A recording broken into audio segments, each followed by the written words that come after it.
A very good morning, dear students, and my greetings to all parents. I am teacher Audrey Coutinho, and I'm here to teach you social studies. Before I would begin with the first chapter, I would want to introduce what social studies is all about. Social studies will teach you how people live in a family, in a society, and also the different kinds of occupations they practice. We will also learn about India, its culture, traditions, states, capitals, the different festivals that we celebrate in India. We will also learn about the different safety rules that we have to follow on road, at home, and in our school. We'll also describe how the Earth looks like and the different other planets of the solar system. And lastly, how you, me, your parents all can play a very important role to protect our environment and our Earth. As you can see, the syllabus is full of fun and learning, and I know you're going to enjoy every bit of it. Now moving on to the first chapter of Social Studies of 3rd Standard is changes in a family. I move on to the first concept of our lesson, that is a family. What is a family? A family is a group of people who are related to one another and who stay in the same house together. They eat together, they sleep, they sit together, they enjoy, they celebrate different functions like anniversaries, birthday parties, the different festivals like Ganesh Chaturthi. Then you have Diwali, Christmas, Eid, so many other festivals as we celebrate. I want you now to open your textbook to page number 2. And the first line of the textbook, which says, family is the basic unit of society. What do you mean by a basic unit of society? In just simple words, basic unit of the society means that a family is a very important part of a healthy society. It builds a healthy society. Now, you and I, we both live in a family. We need to know, what does a family teach us? A family will teach you first good values. Good values like loving one another, taking care of each other, especially when your family members are sick. Second, will teach you to be disciplined.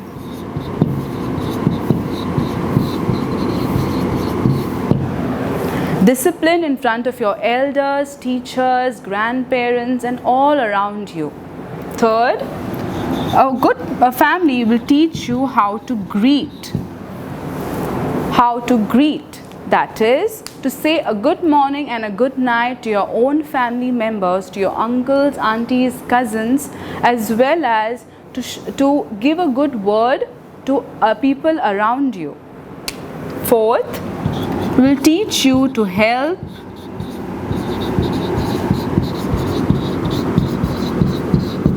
A family will teach you to help and respect your family members as well as anyone around you. For example, your grandma may say to go and get a glass of water, or your grandpa may say, please can you go and get my spectacles from the room. We need to listen and obey them because we have good values in us.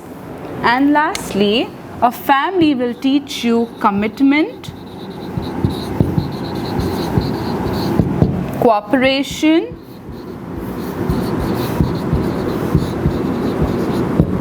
and unselfishness.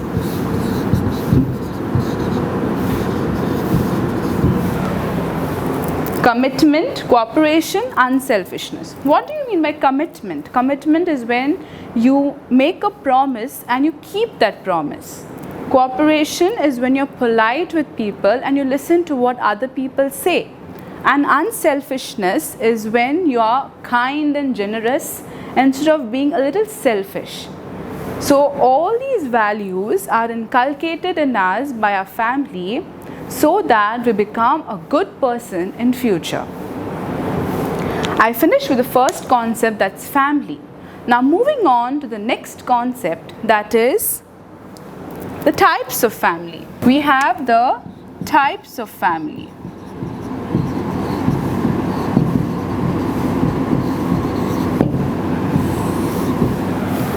There are two types of family. You have the joint family, nuclear family.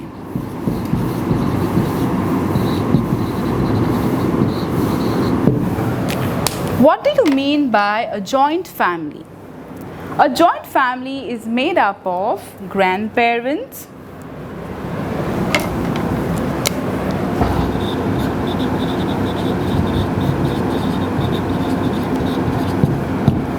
parents, excuse me for this,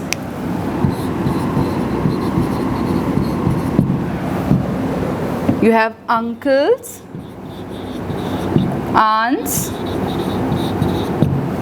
children and cousins.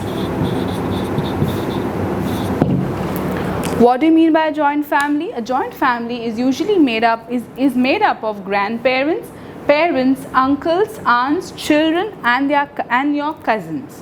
While a nuclear family is made up of parents and their children.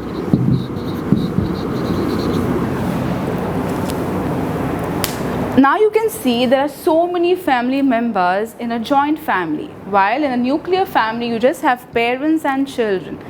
That's the reason we say a joint family is said to be a big or extended family. And a nuclear family is said to be a small family.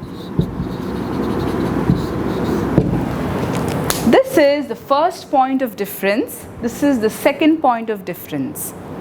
Now we will learn the third point of difference, that is a joint family is found in a village and a nuclear family are found in big cities and towns. So we have in villages and here are big cities and towns.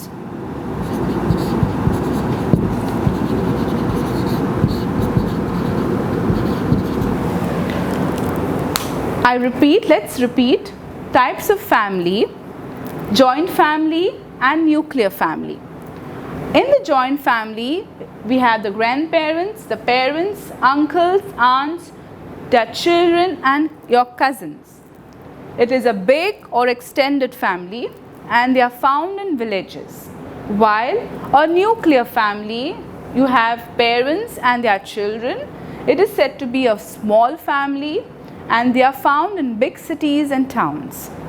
Now moving on to the main part of our lesson, that is, as the topic says, changes in a family. What are the different changes in a family? We will speak in terms of the size of the family. Okay? There are two ways the size can differ. First of all, your family can become bigger or your family can go smaller. How does that happen? First, a family can become big in size only when there is a birth of a new child.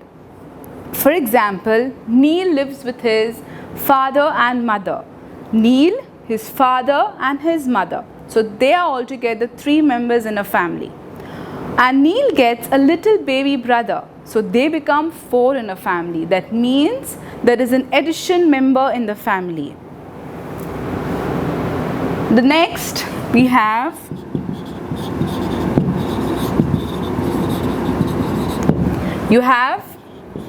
marriage. Marriage is the second way how you have a change in a family. That is, if you all are 5 members, after getting married, there is another member that joins your family. So you become 6. Now we will move to how a family can become smaller. That is, then there is a death in a family. Death of a loved one.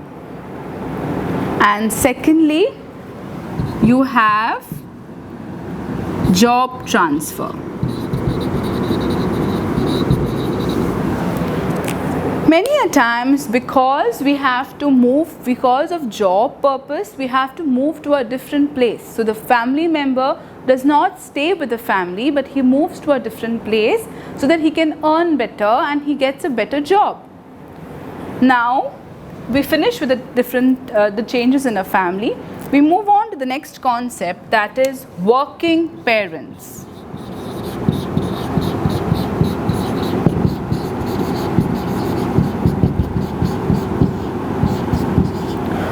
Working parents. Working parents are those parents who work together to make ends meet. They work for the safety of their children, protection, and also increase the income of their family. They do it so that their children are always happy in future. Now remember, working parents in a family, either both parents will work, can be working, or any one of the family member will be working. So that doesn't mean that if they are working parents, both will be working. Any one family member will be working. I forgot to mention one more kind of a nuclear family, that is a single parent family.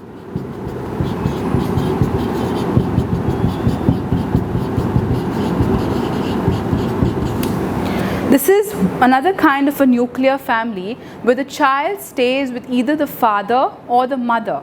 He doesn't stay with both the parents. That is called as single parent family. And the last concept that we are going to learn today is a family tree.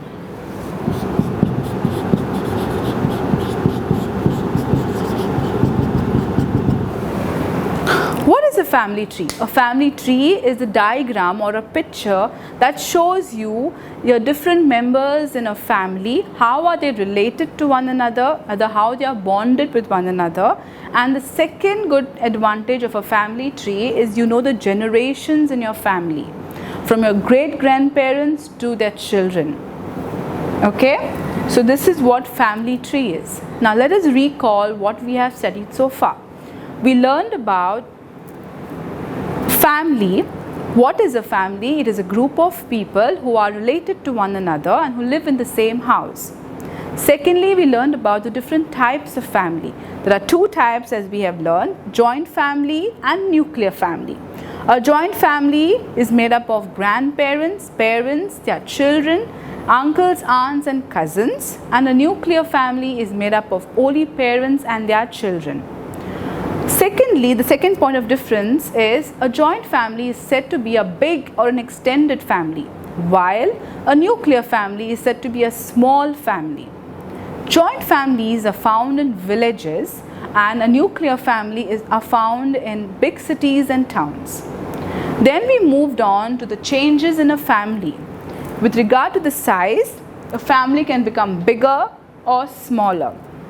Bigger with the birth of a child and marriage, and smaller with the death of a loved one or job transfer.